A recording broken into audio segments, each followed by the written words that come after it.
मुच्यते। पूर्णस्य पूर्णमादाय पूर्णमेवावशिष्यते। ॐ शान्ति शान्ति शान्तिः।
ॐ सहना भवतु सहनो भुनक्तु सह वीर्यं करवावहै तेजस्विनावधीतमस्तु मा विद्विषावहै।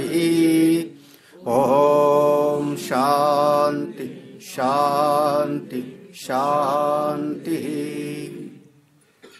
शङ्करं शङ्कराचार्यं केशवं बादरायणं सूत्रभाष्यकृतौ वन्दे भगवन्तौ पुनः पुनः। ईश्वरो गुरुरात्मेति मूर्तिभेदविभागिने व्योमवद्व्याप्तदेहाय दक्षिणामूर्तये नमः। सदाशिवसमारम्भां शङ्कराचार्यमध्यमाम् अस्मदाचार्यपर्यन्तां वन्दे गुरुपरम्पराम्। श्रुतिस्मृतिपुराणानाम् आलयं करुणालयं नमामि भगवत्पादं शङ्करं लोकशङ्करम्।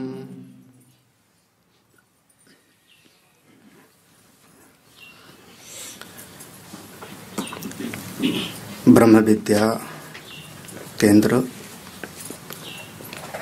इस प्रेमपुरी आश्रम के स्थापना करने वाले परम पूज्य प्रातः स्मरणीय महामंडलेश्वर स्वामी प्रेमपुरी जी महाराज को प्रणाम।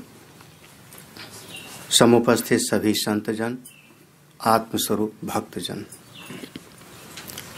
प्रातःकालीन सत्संग के विषय में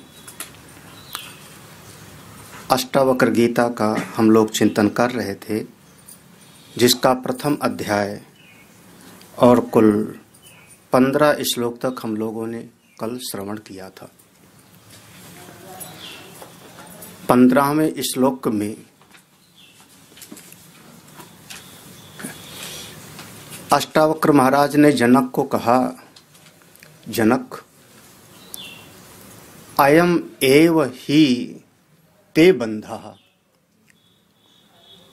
ते बंधः तुम्हारा जो बंधन है, अयम एव यही ही है। क्या है?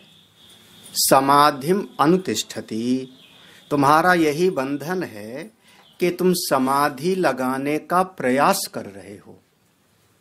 और हृदय में भाव क्या हो रहा है कि समाधि से हमको उस तत्व का बोध होगा, समाधि से हमको उस तत्व की प्राप्ति हो जाएगी। धारणा ध्यान समाधि के द्वारा हमको आत्म स्वरूप की उपलब्धि हो जाएगी। ये जो तुम्हारी समझ है, यही समझ ही तुम्हारा बंधन है। क्योंकि जो अपना आत्मा है वह किसी साधन के द्वारा प्राप्त नहीं होता। यह गुण साधन ते नहीं हुई, साधन के द्वारा प्राप्त नहीं होता। साधन हमेशा अपने साध्य की प्राप्ति में जो प्रतिबंध होता है उसको हटाने के लिए होता है। कोई दवा ऐसी नहीं है जो हमको स्वस्थ कर सके। स्वस्थता मेरा स्वरूप है, स्वस्थ रहना मेरा स्वरूप है, मेरी अपनी वो निजता है, मेरा स्वभाव है स्वस्थ रहना। किसी न किसी कारण से हमारे शरीर में बीमारी आ गई। अब जब शरीर में किसी कारण से कोई बीमारी आ गई तो हम जाकर के वैद्य के पास गए। वैद्य हमको जो साधन के रूप में दवाइयां दे रहा है, जो हमको वहां परहेज बता रहा है, वो हमारी उस बीमारी के जीवाणु को दूर करने के लिए है। जहां हमारी बीमारी के वो कारण दूर हो गए तो हम तो स्वस्थ अपने आप में ही है। दवा ने स्वस्थता नहीं दिया, दवा ने हमारे भीतर बीमारी के कारण को मिटा दिया। उसी प्रकार से अपना जैसे स्वस्थता स्वरूप है, ऐसे अपना आत्मा प्राप्त ही है। वो मेरा वास्तविक स्वरूप है। उसको कहीं प्राप्त नहीं करना, उसकी उपलब्धि नहीं करना, उसको बनाना नहीं है, मिटाना नहीं। अपने आत्म स्वरूप के ऊपर कुछ ऐसे प्रतिबंध आ गए जिनके कारण हम स्वरूप का अनुभव नहीं कर पा रहे। साधन क्या है? वो जो प्रतिबंध है उनको एक एक करके हटा दो। साधन हमेशा कर्म का, भक्ति का, योग का, ब्रह्म विद्या का, वो उस प्रतिबंध को हटा देता है। अब जहां प्रतिबंध हट गए आप अपने स्वरूप में पहुंच गए। हाँ। एक संत ने कहा, जल हमको प्राप्त नहीं करना है। जमीन के अंदर, हमारी पृथ्वी मां के अंदर जल है, जल है। अगर जल नहीं होगा तो आपके कुआं खोदने से भी नहीं मिलेगा वहां। लेकिन जहां पर जल है उसके ऊपर मिट्टी का जो है एक बहुत सारी मिट्टी पड़ी है।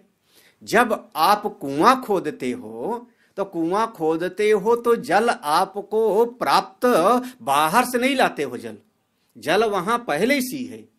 ऊपर की आपने मिट्टी हटा दी, और मिट्टी हटा दी तो जो जल पहले सी था वहां पर, वो जल आपको प्राप्त हो गया।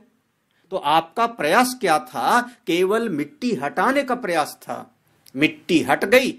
अगर वहां जल ना होता तो आप मिट्टी हटाते तो भी जल ना प्राप्त होता। मिट्टी हट गई, आपको जल प्राप्त हो गया। एक पत्थर है, उस पत्थर में मूर्ति पहले से विराजमान है। मूर्ति पहले से विराजमान है।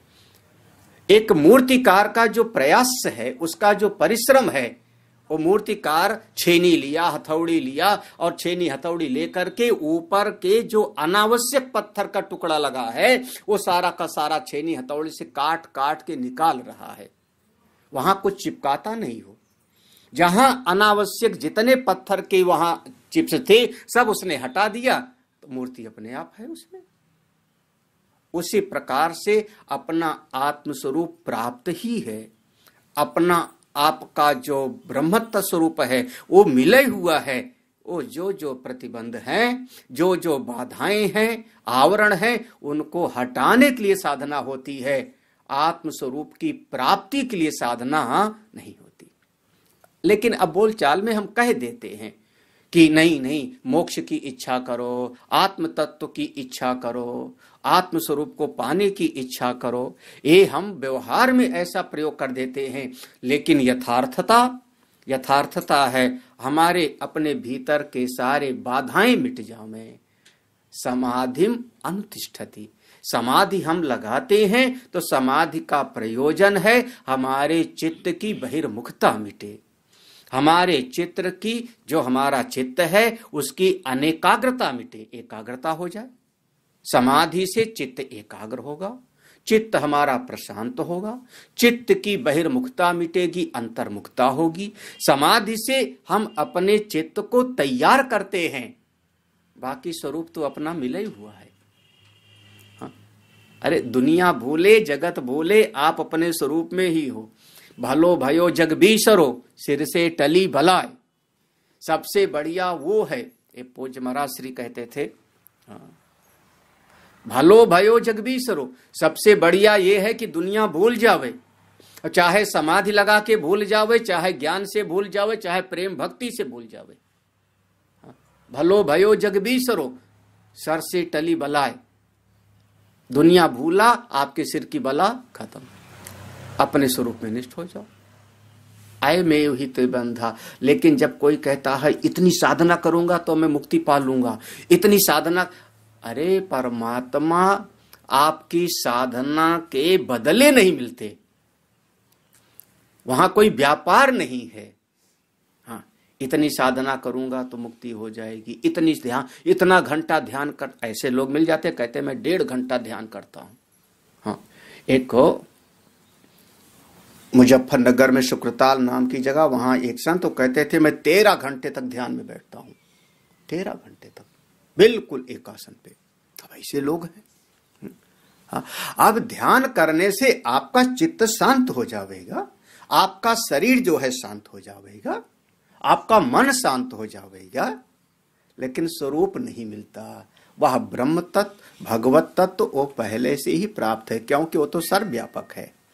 अगला श्लोक हम लोग पढ़ते हैं। तो समाधि जितनी साधना है, जितनी साधना है, वो सारी साधनाएं मेरे भीतर के जो दोष हैं उनको मिटाने के लिए होता है। स्वरूप की उपलब्धि तो पहले से ही है, पहले से ही वो प्राप्त है। आत्मा की प्राप्ति के लिए कोई उपाय नहीं। अगर किसी आपकी क्रिया से, किसी साधना से, किसी उपाय से वो परमात्मा मिलेगा तो वो भी परछिन्न हो जाएगा, वो भी अनित्य हो जाएगा। अनित्य कर्म से, अनित्य उपाय से नित्य तत्व की प्राप्ति कभी भी नहीं हो सकती। अनित्य से नित्य की प्राप्ति कभी नहीं हो सकती। हाँ, क्यों? श्रुति भगवती कहती हैं जानाम में हमसे वधिरित्य नित्यम। यमराज जी कहते हैं काठक श्रुति में मैं जानता था कि कर्म अनित्य है और अनित्य कर्म से नित्य तत्व की प्राप्ति कभी नहीं हो। अनित्य से जो मिलेगा वो सब अनित्य ही मिलेगा। आपका पूजा करना भी अनित्य है, आपका जाप करना भी अनित्य है, आपका ध्यान लगाना भी अनित्य है, आपकी समाधि का प्रयास करना भी अनित्य है। आप जो कर रहे हो सब अनित्य है। तो ये जितना अनित्य चीजें हैं ये ब्रह्म की प्राप्ति में सहायक हैं, लेकिन साक्षात हेतु नहीं है। क्योंकि ब्रह्म की प्राप्ति जब तक चित्त एकाग्र नहीं होगा तब तक होगा नहीं, मन शांत नहीं होगा, आत्मस्वरूप की उपलब्धि हो नहीं सकती। अंतःकरण शांत नहीं होगा तो अपने स्वरूप में निष्ठा होगी नहीं। तो अपने अंतःकरण को शांत करने में, अपनी चित्त वृत्ति को शांत करने में ये सब सहायक हैं। इसलिए इनका अपने जीवन में अनुष्ठान करते रहना चाहिए। बस एक बात समझ करके कि ये सब हमको अपने चित्त के दोषों के शमन के लिए है, ना कि साक्षात ब्रह्म तत्व की प्राप्ति के लिए। अगला श्लोक। त्वया व्याप्तमिदं विश्वम् त्वयि प्रोतं यथार्थता शुद्ध बुद्ध स्वरूपस्त्वं मागम क्षुद्र चित्तता। हे जनक, हे जनक, इदं विश्वम त्वया व्याप्तम। इस श्लोक का पहला चरण है इदम विश्वम। यह जो इदम इदम करके सारा विश्व दिखाई पड़ रहा है, ये सारा विश्व तुम ही से व्याप्त है, तुम ही से व्याप्त है। सब में केवल तुम्हारी ही सत्ता है। हाँ, ईशावास्य श्रुति कहेगी ईशावास्यम इदम सर्वम, उस ईश्वर से सारा जगत व्याप्त है। श्रीमद् भगवत गीता में कहेंगे मैं सब में हूं, सब मुझ में है, मेरे द्वारा सारा जगत व्याप्त है। मया तत्मिदम सर्वम जगत अव्यक्त मूर्ति ना, मेरे द्वारा सारा जगत व्याप्त है। लेकिन अब यहां पर थोड़ी साधना में और आगे जाओ। त्वया, तुम्हारे द्वारा, वह ईश्वर तुमसे पृथक नहीं है। कल भी हम लोगों ने विचार किया था कि दो सर्वव्यापक नहीं हो सकते, सर्वव्यापक केवल एक होगा। और अगर दो सर्वव्यापक हो गए तो ए बी को सीमित कर देगा, बी ए को सीमित कर देगा, तो दोनों सीमित हो जाएंगे। दो सर्वव्यापक कभी नहीं हो सकते, सर्वव्यापक तो केवल एक होगा। तो जब ईश्वर सर्वव्यापक है और श्रुति कहती है आत्मा वास्यम इदम सर्वम, ये भी आएगा, आत्मा भी सर्वव्यापक है, तो यहां आत्मा और ईश्वर दो नहीं हैं बल्कि एक ही है। एक समझ का, दृष्टि का भेद है। आपकी समझ जितनी अच्छी हो जाएगी उतना ये भाव समझ पाओगे। मुझ आत्मा के द्वारा ही सारा जगत व्याप्त है, मैं ही सब में हूं। मैं कौन? आत्मा। वो 12वां श्लोक पकड़ के रखना है। आत्मा कौन? मैं कौन? आत्मा साक्षी विभू पूर्ण एको मुक्त चिद अक्रिय, मेरी आत्मा ऐसी है। ये आत्मा, कोई और आत्मा नहीं समझ लेना। हाँ, नहीं तो जो पता नहीं कौन सा फिल्मों वाला आत्मा होता है कि मर गया तो एक दीपक निकला, आसमान में चला गया, बोले यही आत्मा है, निकल गई।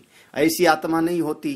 हाँ, आत्मा कभी ऐसी नहीं होती। आत्मा कैसी? वो सबका साक्षी, सर्वव्यापक, पूर्ण, एक, चैतन्य स्वरूप, अक्रिय, असंग, निष्प्रिय, ऐसा अपना आत्मा। वो कैसा है? सब में वही है, सब में वही। कोई जानता है, कोई नहीं जानता। जो जानता है वो तत्ववेत्ता है, पूज्य हो गया। जो नहीं जानता है उसमें भी, लेकिन जो नहीं जानता उसको हम अज्ञानी कहते हैं। नहीं जानेगा तो शोक मोह में पड़ा रहेगा, कभी विलाप करेगा, कभी रोएगा, कभी सुखी, कभी दुखी। जान लेगा तो उसके जीवन का शोक मोह नष्ट हो जाए। है सब में, है सब में, बिल्कुल एक रस है। हाँ, एकात्म प्रत्यय सार, एक रस है। तुम्हारे द्वारा ही सारा जगत व्याप्त है। त्वया व्याप्तम इदम विश्वम, तुम्हारे द्वारा ही व्याप्त है। अच्छा, फिर देखो, त्वयि प्रोतम, त्वयि माने ये त्वयि सप्तमी, त्वयि तुझमें ही सारा जगत वास्तव में स्थित है। बात वही हो गई, हमने कई बार समझाया है। मेरा जो है चिंतन का एक, गीता जी के अनुसार ये तीन दृष्टि अगर है तो समझना कि आप ज्ञानी हो गए। तीन दृष्टि। पहली दृष्टि आप ऐसा कह लो, सब में ईश्वर है और ईश्वर सब है ना। सब में भगवान और भगवान में सब। यौ माम पश्यति सर्वत्र सर्वम चा मयि पश्य तस्याहम न, मैं सब में हूं। भगवान जैसे कहते हैं, सब में भगवान और भगवान में सब। ठीक, दूसरी बात हो गई। अब थोड़ा सा और इसको समझना है, सब में आत्मा और आत्मा में सब। ठीक है, दो बातें हो गई। आत्मा सब में, कोई ऐसा नहीं जिसमें आत्मा ना हो, और आत्मा में सब। ठीक है। और तीसरा, अब अंतिम बात, अब इसको अनुभवजन्य वाक्य में ले आओ। अभी अनुभूति वाक्य होगी, आपकी अनुभव, शास्त्र का लिखा नहीं, आपका अनुभव होना चाहिए। सब में मैं हूं और मुझ में सब। अगले अध्याय से यही शुरू हो जाएगा, अगले अध्याय से यही शुरू हो जाएगा अष्टावक्र गीता में। सब में मैं हूं और मुझ में ही सारा जगत है। हे जनक देखो, पहली पंक्ति है त्वया व्याप्तम इदम विश्वम, तुमसे सारा जगत व्याप्त है। और दूसरा चरण है तुझ में ही सारा जगत अवस्थित है। सब में तुम हो, तुम में सब है। अच्छा, तुम कैसे हो? शुद्ध बुद्ध स्वरूपस्तम, तुम तो शुद्ध बुद्ध स्वरूप हो। हाँ, एक दो शब्द और जोड़ दिया जाता है, नित्य मुक्त शुद्ध बुद्ध स्वरूप। आप ऐसे, भगवान भास्कर ऐसे प्रयोग करें, कैसा है? आप आपका स्वरूप असली वाला, आप तो नित्य शुद्ध बुद्ध मुक्त स्वभावश्च, ये आपका स्वभाव है। नित्य हो, शुद्ध हो, ज्ञान स्वरूप हो। मां अगमः, अरे शुद्र चित्तताम, क्षुद्र चित्तताम, अपने अंतःकरण को भी व्यापक बनाओ, अपनी चित्त वृत्ति को भी व्यापक बनाओ, क्षुद्रता भीतर मत लाओ। जब आप, अब कोई बहुत बड़ा सम्राट हो, कोई बहुत बड़ा सम्राट हो और उसके सामने कोई आदमी आ गया, उसने कोई श्लोक पढ़ के सुनाया, आशु कवि है, सम्राट ने कहा पुरस्कार देता हूं तुमको, क्या चाहिए? तो उसने कहा कि राजन आपको जो अच्छा लगे सो दे दीजिए। तो सम्राट क्या करेगा? 5 रुपया देगा उसको।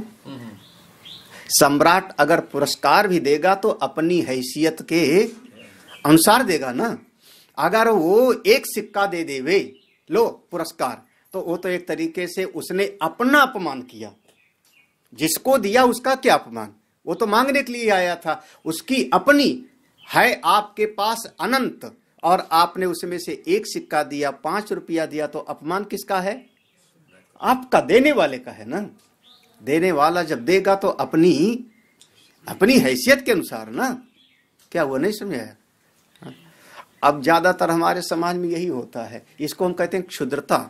किसी के पास है बहुत सारा और जब चंदा देने का होगा तो कहेगा 11 रुपया ले लो। हाँ, तो अब क्या हो गया? ये जीवन की हो गई क्षुद्रता। मां अगमः, अपने हृदय को क्षुद्र अल्प में मत लाओ, अल्प में, क्योंकि अल्प में कभी सुख नहीं होता, अल्प में कभी सुख नहीं होता। यौ वै भूमा तत्सुखम, जो भूमा है वही सुख स्वरूप है। अल्प में जीव को सुख प्राप्त नहीं। अरे क्षुद्रता समझो, क्षुद्रता बहुत बात है। हाँ, अमुक ने हमारी बुराई कर दी, एक शब्द कुछ ऐसा बोल दिया, आपका हृदय जलने लगा, तो आप हो व्यापक, आप हो सब में, आप सब में हो। अभी अभी कहा था ना, सब, आप सब में हो और आप में सारा कुछ समाया हुआ है। तो एक आदमी ने जरा सा कोई गाली दे दिया तो आपका हृदय जल क्यों रहा है? क्योंकि 4 आदमी ने तो आपको नमस्ते भी किया है। हाँ, 4 ने प्रशंसा किया है, एक ने आपकी थोड़ी बुराई कर दी, आपका चित्त देखो कौन सी बात को पकड़ा? क्षुद्र वाली को। उसने मुझको क्यों ऐसा बुरा बोला? आपका एक क्षुद्रता हो गई, हृदय की क्षुद्रता हो गई, देने में, स्वभाव में, व्यवहार में। अरे कई बार तो ऐसा, अब हमारे एक कोई शिष्य, उनको कोई ऐसे उंगली दिखा देवे तो उनको लगता था हाय हाय मुझको उंगली क्यों दिखाया। अपने आप को विद्वान भी समझते थे। हाँ, विद्वान भी समझते थे, विद्वान भी हैं, सब कुछ है, लेकिन वो मुझको, वो विद्यार्थी पता नहीं मुझको ही उंगली दिखाता था। आप जीवन की इतनी सी क्षुद्रता, इतनी, ये हो गया आपका हृदय बहुत क्षुद्र है, छोटी छोटी चीजों में। जब आप व्यापक हो, सारे जगत में विराजमान हो, और इसी सृष्टि में मैं हूं, तो यहां शेर भी है, हिरन भी है। शेर का भोजन हिरन है, खाएगा हिरन को, आप हाय हाय क्यों करते हो? ये सारी सृष्टि है परमेश्वर की, ये विराट स्वरूप है परमात्मा का, सब में मेरा आत्मा है। जैसे विराट पुरुष का स्वरूप है, उस समय कोई मरता हुआ जा रहा है, कोई उसी में से उत्पन्न हो रहा है, ये सारी सृष्टि में सब चल रहा है। अपने हृदय को क्षुद्र मत, क्षुद्र माने थोड़ा थोड़ा में, थोड़ा थोड़ा में। कभी भी ऐसा मत लाओ, अपने हृदय को थोड़ा उदार बनाओ। उदार कहते हैं अपनी सामर्थ्य से जो ज्यादा देवे उसको कहते हैं उदार। उदार, उत माने ऊपर, श्रेष्ठ। जितनी आपकी सामर्थ्य थी, आपके पास 50 कपड़े थे, आपने 2 कपड़े दे दिया दान में, तो इसको उदारता नहीं कहते, इसको उदारता नहीं कहते। हाँ, आपके पास सामर्थ्य 2 कपड़े की, आपके पास 2 ही वस्त्र हैं और आपने उसमें से एक दे दिया, चलो हमारे पास 2 है, एक तुम में चला लो, एक में काम में चला लूंगा, तब मैं कहूंगा कि ये उदार। क्षुद्र व्यक्ति कभी परमात्मा को नहीं पा सकता। क्षुद्र व्यक्ति कभी शांति तक को प्राप्त नहीं। माँ अगमः, क्षुद्र माने अल्प, अल्प अल्प छोटी छोटी चीजों को पकड़ नहीं लेना। साधक छोटी छोटी चीजों को नहीं पकड़ता, भक्त छोटी छोटी चीजों को नहीं पकड़ता। इसीलिए कह लो कि तुल्य निंदा स्तुतिर मौनी संतुष्टो येन केनचित्। निंदा में, स्तुति में, सुख में, दुख में, हानि में, लाभ में, विजय में, पराजय में आप अपने मन को शांत रखो। बिल्कुल सुख दुखे समे कृत्वा लाभालाभौ जया जय। हाँ, अगर इस दृष्टि से हो तो आप उस तत्व कैसा है, वो व्यापक है तो आप भी व्यापक जैसे बनो, श्रेष्ठ बनो। ज्ञान की दृष्टि से, प्रेम की दृष्टि से, व्यवहार की दृष्टि से अच्छे। हाँ, बहुत अल्पता में नहीं, छोटी छोटी चीजों में अपने मन को मत उलझाओ, छोटी छोटी चीजों में। हाँ, अमुक ने इतना बोल दिया, अमुक ने ऐसा कर दिया, अमुक ने ये कर दिया। अपने हृदय को क्षुद्र मत बनाओ, श्रेष्ठ बनो, क्योंकि तुम व्यापक हो, तुम आत्मा हो। और सब शरीर के स्तर पे है, सब आता और जाता है, नाम रूप के स्तर पे सब बदल रहा है। आप इस नाम रूप की लीला देखो, ये परमात्मा का जादू है। हम किसी जादूगर का जादू देख करके प्रसन्न होते हैं, ये परमेश्वर का जादू है। एक बीज था, उस बीज से इतना बड़ा वृक्ष हो गया, तो उनका जादू है। देख लो, आनंद लो। हाँ?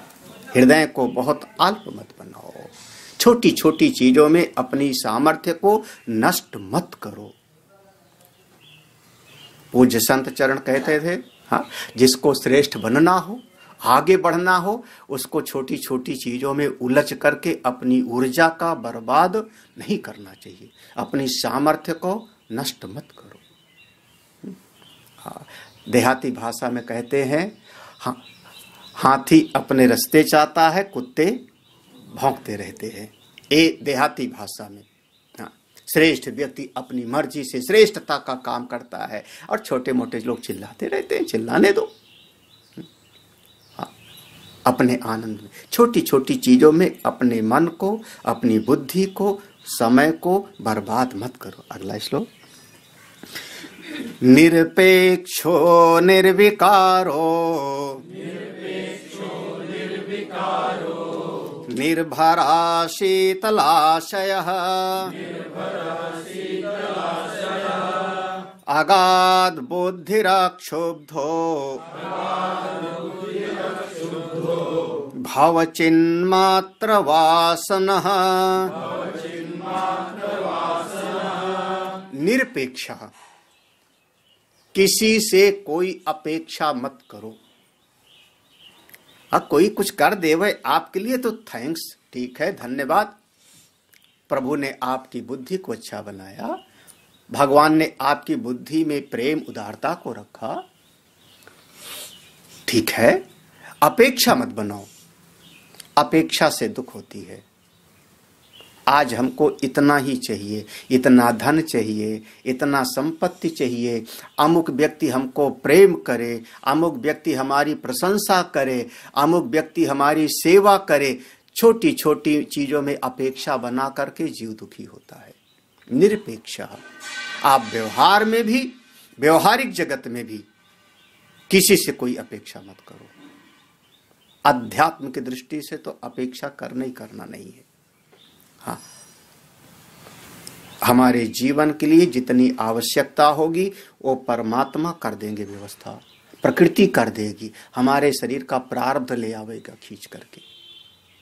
आप अपेक्षा करके अपनी साधना को नष्ट कर देते।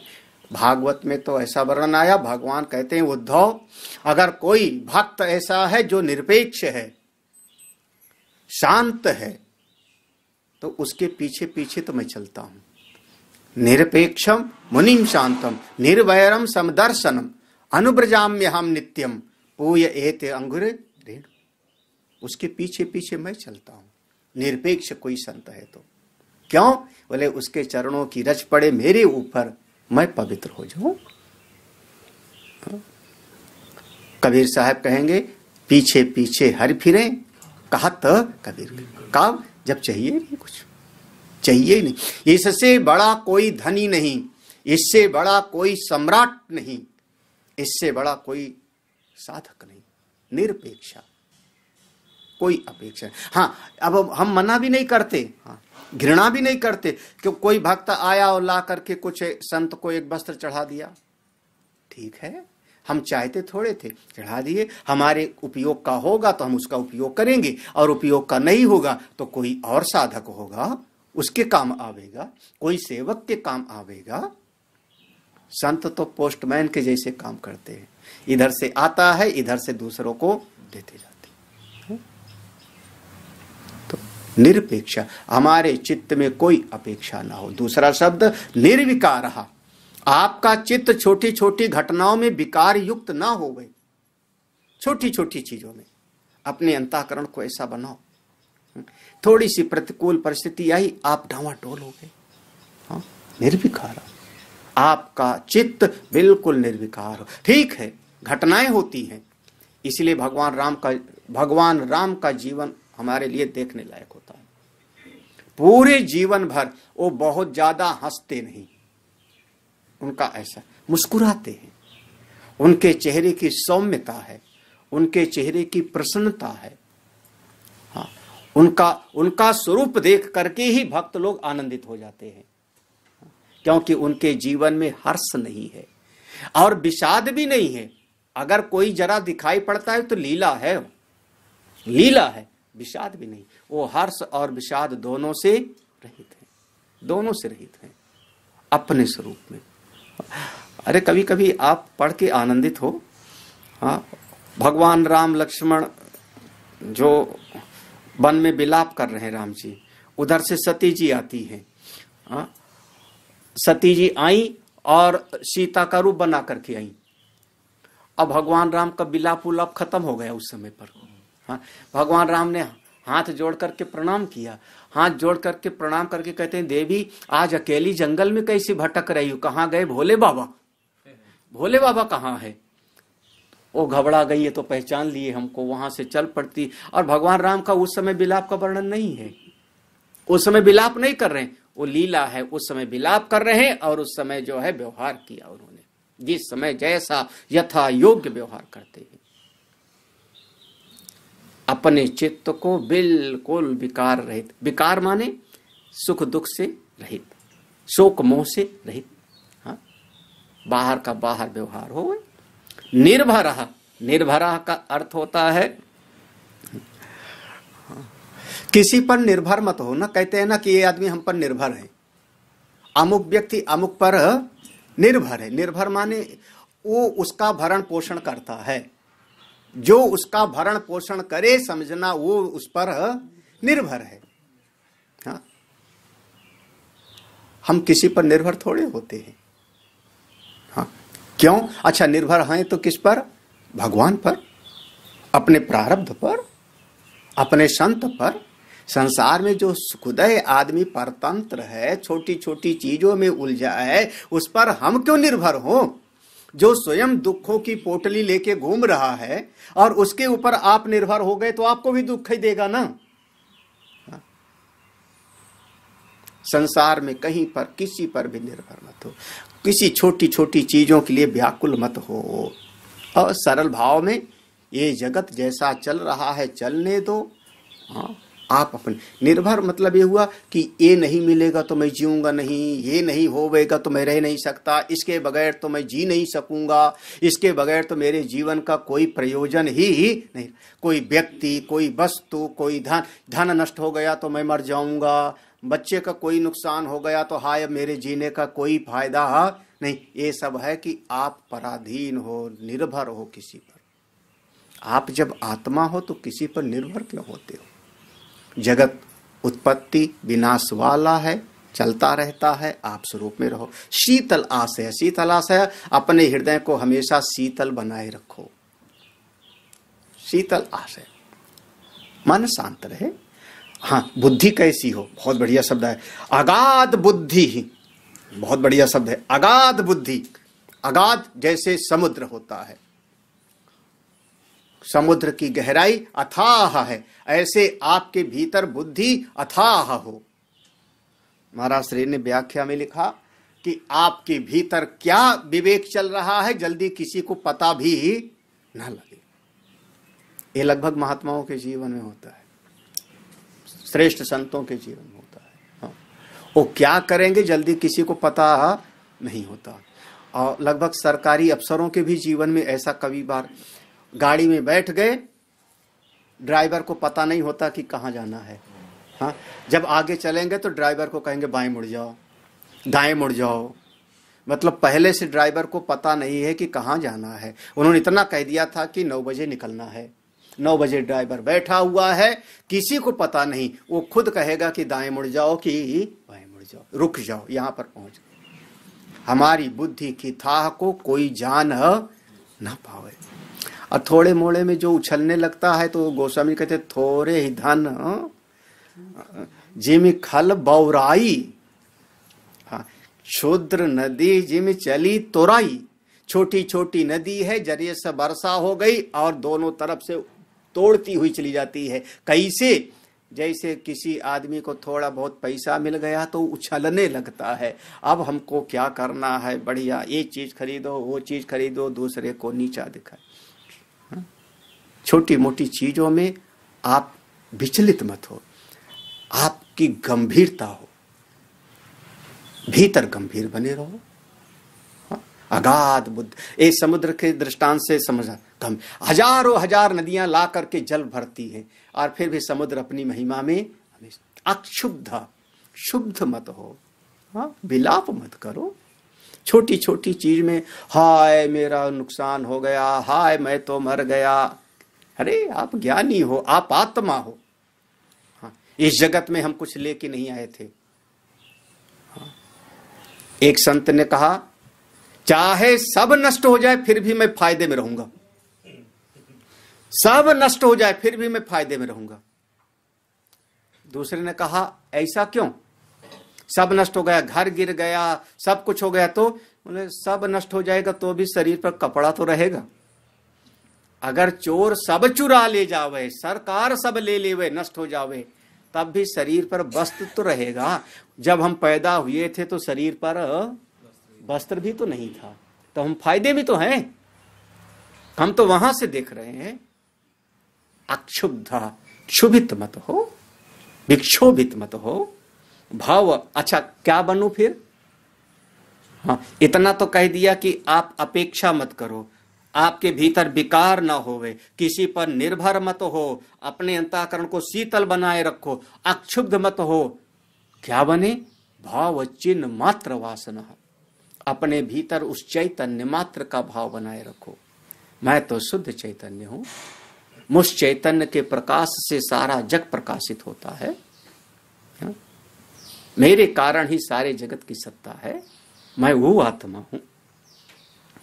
जो इसको समझ ले बेड़ा पार। कैसे? साकारम अनृतम विद्धि, निराकारं तु निश्चलम्, एतत् तत्तोपदेशेन न पुनर्भव संभवः। साकारम, साकारम अनृतम विद्धि, जितनी वस्तुएं साकार हैं, साकार माने नाम रूप वाली, जो वस्तु उसका एक आकार है माने रूप है, और फिर उसको व्यवहार चलाने के लिए हमने दे दिया एक नाम। तो नाम रूप वाली जितनी चीजें हैं वो सब का सब अनृतम विद्धि, वो सब की सब झूठी हैं, ऐसा जानो। नाम रूप झूठा, मिथ्या। नाम रूप जहां दिखाई पड़ रहा है वहां निराकारम तू निश्चलम, ये जितना नाम रूप में जगत है जिसमें दिखाई पड़ रहा है वो कैसा है? वो निश्चल है। निराकारम तो निश्चलम, निश्चलम माने वो अटल है, कूटस्थ है, निश्चल है। असल में ये नाम रूप वहां पर है भी नहीं। वैसे भेद किया गया कि हर वस्तु में 5 चीज होती है, अस्ति, भाति, प्रिय, नाम और रूप।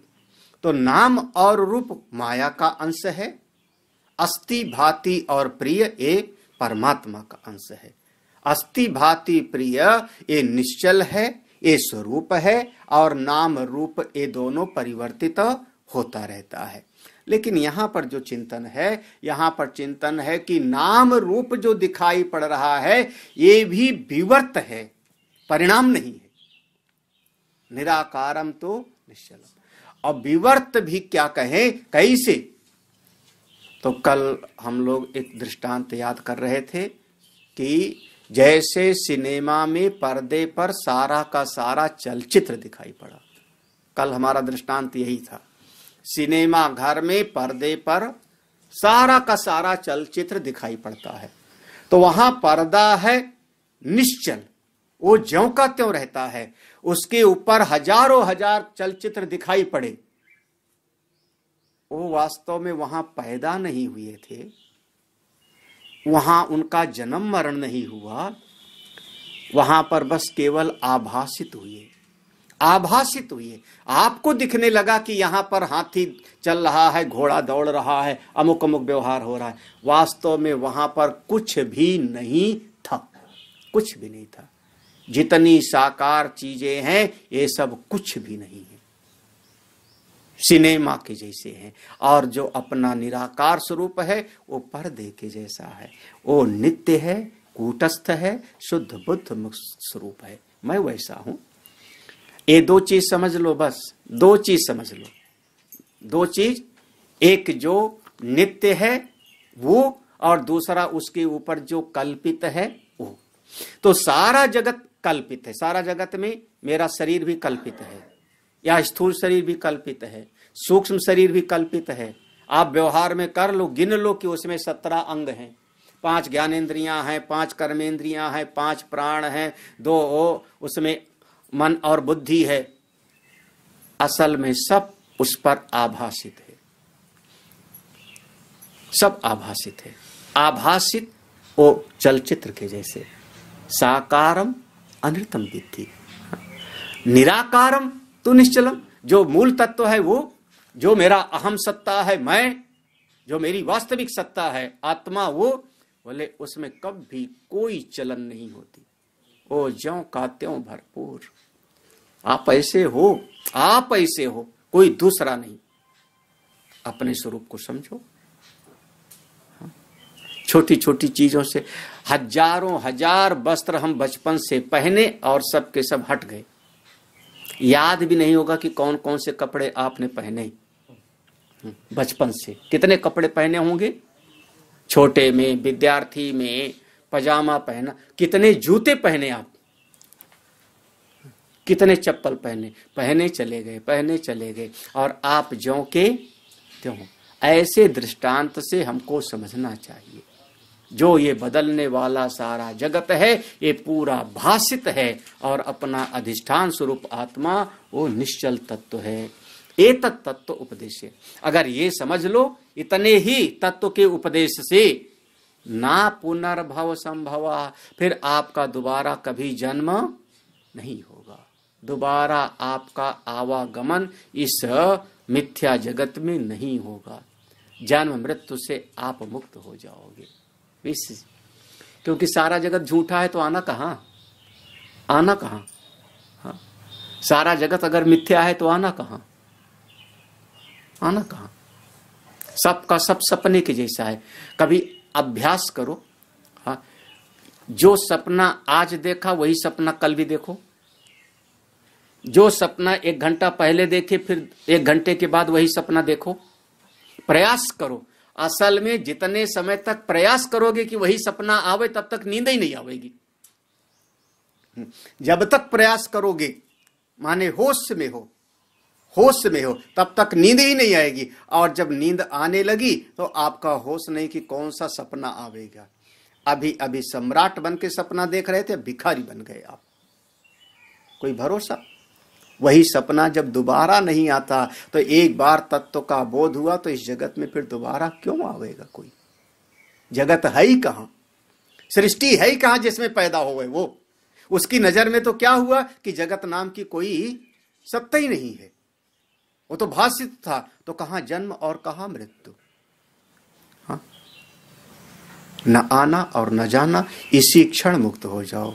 इसीलिए कहा अधुना ये सुखी शांतो बंध मुक्तो, इसी क्षण आप सुखी हो सकते हो, इसी क्षण शांत हो सकते हो।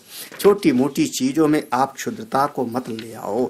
अच्छा, ये जो जगत दिखाई पड़ रहा है कैसे, तो जैसे हमने दृष्टांत लिया कि सिनेमा का, वह जो सिनेमा का पर्दा है और उस पर दिखाई पड़ने वाले सारे चलचित्र है, वहां एक अधिष्ठान है और एक अध्यस्त हो रहा है, जैसे दृष्टांत लिया। और प्राचीन हमारा दृष्टांत है दर्पण का। विश्वम दर्पण दृश्यमान नगरी तुल्यम निजांतर्गतम पश्यन आत्मनि मायया बहिरीव। हाँ, देखता है भीतर और समझता है बाहर। उस दृष्टांत को यहां पर लेते हैं। यथैवादर्श मध्यस्थे रूपेन्ता परितस्तु सः तथैवास्मिन् शरीरेऽन्तः परिता परमेश्वरः। यथा एव आदर्श मध्यस्थे, यथा आदर्श मध्यस्थे, जैसे आदर्श कहते हैं दर्पण को। जैसे हम दर्पण के सामने जाके खड़े हो गए और उस दर्पण में हमारा पूरा का पूरा प्रतिबिंब पड़ने लगा, आदर्श मध्यस्थे। अब उस दर्पण में जो जीव दिखाई पड़ रहा है मनुष्य, दर्पण में जो दिख रहा है, शीशे में जो दिखाई पड़ रहा है मनुष्य, उस शीशे में दिखाई पड़ने वाले मनुष्य में वहां कुछ आंख है कि हाथ है कि पांव है, क्या है? दर्पण में जो दिख रहा है, हाँ, जो दर्पण में दिख रहा है वहां आंख है, क्या हुआ नहीं समझ रहे? हाथ है, पांव है, हाँ, गर्दन है। वास्तव में दर्पण में केवल और केवल दर्पण है। हाँ, आंख में भी आंख भी दर्पण ही है, कान भी दर्पण है, हाथ भी दर्पण है, आपका बाल भी दर्पण है, सबका सब दर्पण ही है। दर्पण के अलावा वहां पर और कुछ, शीशे के अलावा कुछ नहीं है। हाँ, इसीलिए शायद मेरे ख्याल में उसका नाम दर्पण कहा गया। यहाँ आदर्श कहा दर्पण। दर्पण माने जिसमें देख करके थोड़ा आदमी दर्प में आ जावे, अभिमान में आ जावे, हाँ कुछ मैं भी अच्छा हूँ, सुंदर हूँ, बढ़िया हूँ, अपने बाल ओल को बना लेवे। तो दर्पण में जो दिख रहा है आपको, वहां चाहे आपको पशु दिख रहा हो, जंगल दिख रहा हो, वहां मनुष्य का आकृति दिख रही है, लेकिन असल में वहां शीशे के अलावा और कुछ भी नहीं। ना वहां आंख है, ना कान है, ना होंठ है, कुछ भी नहीं, भीतर भी बाहर भी। अच्छा, वहां मुंह खोला, दर्पण में हमको इतना बड़ा मुंह खोला हुआ दिखाई पड़ने लगा। हाँ, दिख सकता है, हाँ, मुंह खुला हुआ, तो वहां होंठ भी दिख रहे हैं, जीभ भी दिख रही और मुंह का अंदर भी दिख रहा है। तो अब हम कहेंगे मुंह के अंदर, और जो हमारा हाथ दिखाई पड़ रहा है वो बाहर। तो वहां जो दिख रहा है अंदर और बाहर, वहां अंदर और बाहर अलग अलग है कि वही केवल शीशा? हाँ, अंदर जो आप भीतर और बाहर कर रहे हो, भीतर और बाहर केवल शीशा ही है, हाँ, और कुछ नहीं। तथा एव, उसी प्रकार से अस्मिन शरीरे अंतः, इस शरीर के भीतर कौन है? शरीर के भीतर परमेश्वर।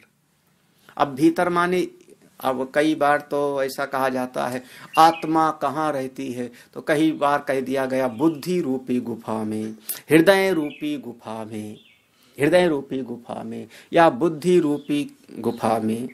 अनेक बार ऐसा श्रुतियां भी मिल जाती हैं और ब्रह्मसूत्र में इस पर पूरा का पूरा चिंतन किया गया कि ऐसा श्रुति एक स्थान विशेष का निर्देश क्यों करती है, और वहां पर भेद है। एक जगह पर कहा हृदय रूपी गुफा में, एक जगह पर कहा बुद्धि रूपी गुफा में, तो ऐसा कैसे कहा गया है, ऐसा चिंतन किया गया। तो वहां पर बताया केवल उपलब्धि स्थान है, वास्तव में जो अपना शुद्ध आत्मा है वो पूरे जीवन के एक एक कण में है, बाहर भी है भीतर भी है। अपना शुद्ध आत्मा, उसकी दृष्टि से शरीर है ही नहीं, केवल वही वही है, केवल वही वही है। ऐसा मत समझ लेना कि इस शरीर के भीतर एक जगह पर बुद्धि है और उस बुद्धि में जाके आत्मा बैठा हुआ है। अगर ऐसा समझोगे तो उस आत्मा को आपको परिच्छिन्न मानना पड़ेगा, देश से परिच्छिन्न मानना पड़ेगा। किससे सीमित हो गया? हृदय की सीमा से सीमित हो गया या बुद्धि की सीमा से सीमित हो जाएगा। ऐसा आत्मा नहीं है, यह परमेश्वर भीतर भी है और बाहर। वास्तव में ये जो आपका शरीर दिखाई पड़ रहा है ना, ये जो आपका चलना फिरना दिखाई पड़ रहा है, वैसे है जैसे दर्पण में प्रतिबिंबित है। वास्तव में ये आपका सब कल्पित है। आपका चलना, आपका क्रिया करना, आपको बोलना, आपका सोना, आपका जगना, आपकी संपत्तियां, आपका सब व्यवहार, ये सब दर्पण में भासित हैं, चलचित्र के जैसे हैं। है तो केवल एक सत्ता मात्र ही, केवल अपना वही परमेश्वर सत्ता है, उसके अलावा कुछ नहीं। तथा एव अस्मिन् शरीरे अंतः परितः भी, अंतः भीतर, परितः बाहर, सर्वत्र केवल वही एक परमेश्वर की सत्ता है, उसके अलावा कुछ है ही नहीं, कुछ है ही नहीं। वही सत्ता वाला, सबको सत्ता वही दे रहा है, वही एक आत्मा है, सर्वत्र परमात्मा है। वो सर्वत्र है, सदैव है। यह जो जीव बना यही भाषित है। जीव के कारण फिर उस जीव को भोग चाहिए तो शरीर आदि बन गया। यही सब भाषित है, यही सब भाषित है, ये सब कल्पित है, सब कल्पित है। हाँ, कुछ यहाँ पर सत्य नहीं है। सत्य केवल एक अपना आत्म स्वरूप, बस केवल अपना ब्रह्म स्वरूप, उसी की सत्ता है, बाकी सब कल्पित है। वो कैसा है? फिर कहते हैं, दूसरा दृष्टांत लेते हैं। ये अवच्छेदवाद का दृष्टांत हो गया। ये 19वां श्लोक यह प्रतिबिंबवाद का दृष्टांत हो गया। प्रतिबिंबवाद का दृष्टांत हुआ। 20वां श्लोक अवच्छेदवाद का दृष्टांत हो गया। एकम सर्वगतम व्योम, बहिरंतर यथा घटे, नित्यं निरंतरं ब्रह्म, सर्वभूतगण तथा। एकम, वह जो परम सत्ता है एक ही है, एक ही है। सार्वगतम, वो सर्वव्यापक है। कैसे? व्योमवत, आकाश के जैसे, आकाश के जैसे। अच्छा, आकाश कैसे है? घटे यथा घटे बहिरंतर, जैसे घड़े के भीतर भी आकाश है और घड़े के बाहर भी आकाश है। भ्रम कहाँ बना? वो दीवाल में। जो घड़े की 5 mm की दीवाल बन गई, पतली सी, उस दीवाल के कारण भ्रम हो गया कि भीतर वाला आकाश और घड़े के बाहर वाला महाकाश है और घड़े के अंदर वाला घटाकाश। किसके कारण भेद बन गया? वो दीवाल के कारण। लेकिन विचार करें तो दीवाल भी तो आकाश ही है। दीवाल क्या आकाश की सत्ता को छोड़ के रह सकता है? दीवाल के एक एक अंश में केवल आकाश ही तो है। अगर आकाश ना होता तो दीवाल कहां से बनता?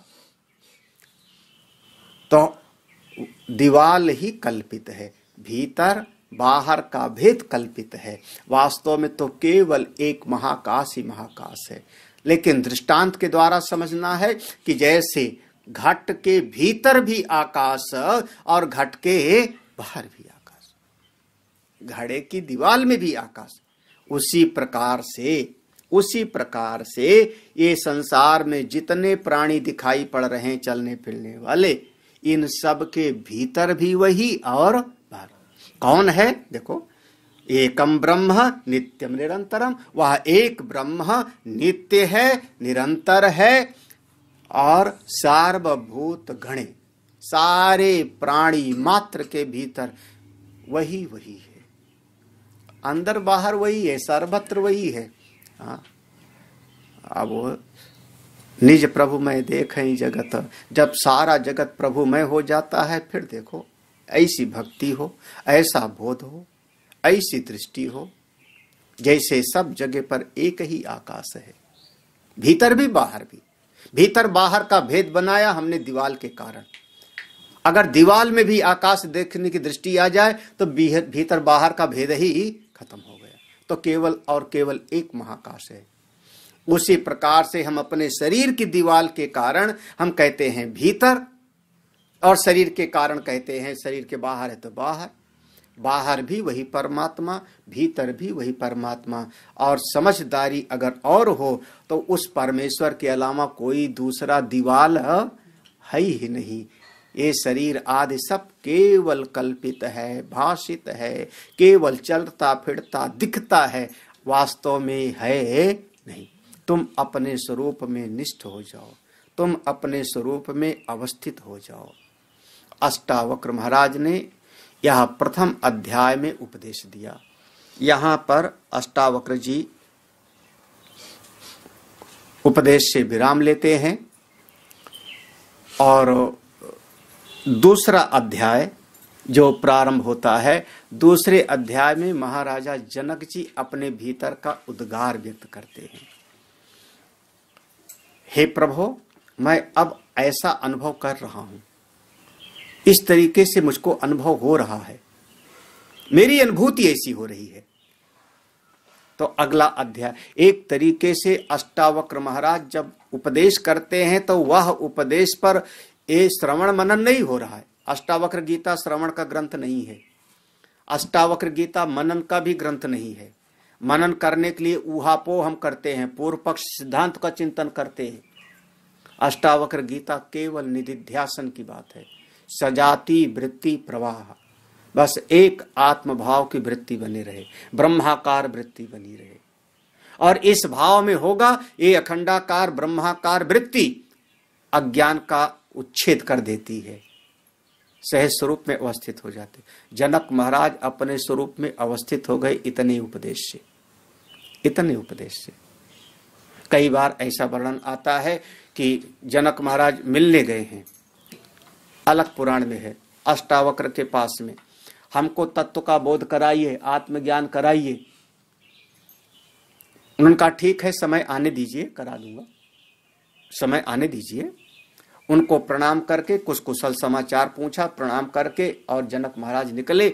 घोड़ा सामने लेके आया सेवक, और घोड़े पर चढ़ने के लिए जब एक पांव घोड़े की रकाब में डाला, दूसरा पांव उठा के चढ़ने वाले हैं, उसी समय अष्टावक्र कहते हैं सावधान जनक, सावधान,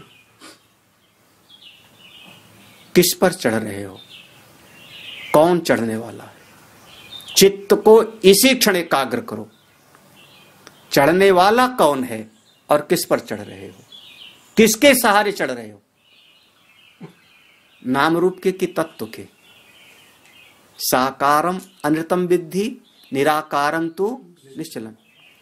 आप जिस पांव से चढ़ रहे हो साकार है कि नहीं, किससे चढ़ रहे हो?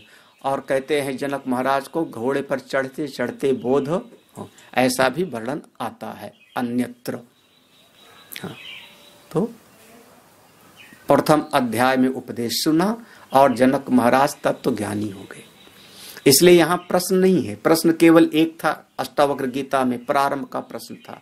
अब आगे केवल गुरु और शिष्य दोनों की अनुभूति है।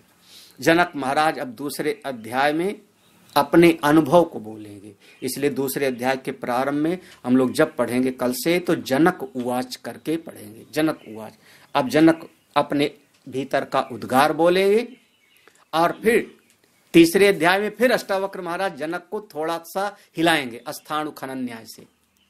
अगर तुम ज्ञानी हो गए तो ऐसा व्यवहार क्यों करते हो, ज्ञानी हो गए तो ऐसा होना चाहिए तुमको। अस्थाणु खनन न्याय से मजबूत करेंगे। और जैसे केन उपनिषद की श्रुति कहती है वहां गुरु शिष्य का संवाद है, तैत्तिरीय उपनिषद की श्रुति कहती है, उसी प्रकार से क्रमशः स्वरूप में निष्ठ हो जाते हैं। तो अगला अध्याय, दूसरा अध्याय हम लोग कल से श्रवण करेंगे। आज यहाँ पर विश्राम देते हैं।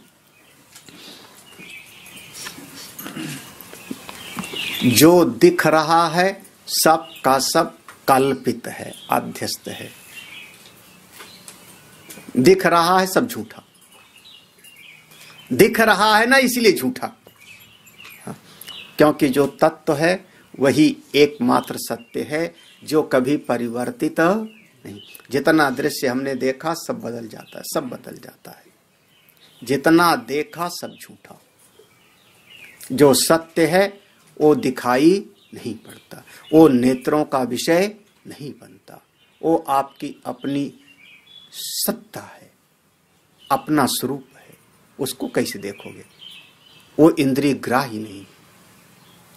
ओम पूर्णमदः पूर्णमिदं पूर्णात् पूर्णमुदच्यते पूर्णस्य पूर्णमादाय पूर्णमेवावशिष्यते। ओम शांति शांति शांति। हरि ओम। श्री गुरुभ्यो नमः। हरि ओम।